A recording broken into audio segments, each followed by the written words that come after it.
Hi అండి, ఈరోజు మనం చేసుకోబోయే recipe capsicum egg curry. Taste కూడా అమోఘం అండ్ వెరీ సింపుల్.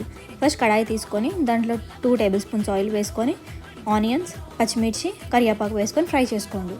ఆ తర్వాత కొంచెం పసుపు అండ్ జింజర్ గార్లిక్ పేస్ట్ వేసి అది కూడా కొంచెం ఫ్రై చేయండి. ఆ తర్వాత క్యూబ్స్గా కట్ చేసుకున్న క్యాప్సికమ్ తీసుకొని దాన్ని కూడా కొంచెం సేపు ఫ్రై చేసి మూత పెట్టేసేయండి. తర్వాత అది కొంచెం ఫ్రై అయ్యాక టమాటోస్ వేసి వాటిని కూడా కొంచెం మెత్తగా అయ్యేంత వరకు వేసుకొని తర్వాత salt, red chilli powder 2 table spoons వేసుకొని అది కూడా కొంచెం ఫ్రై అయ్యాక ఎగ్స్ వేసుకోండి. ఎగ్ క్వాంటిటీ ఎక్కువ కూడా వేసుకోవచ్చు, ఏం పర్లేదు. ఇప్పుడు పెట్టేసుకొని ఇప్పుడు ఫ్లిప్ చేసుకోండి.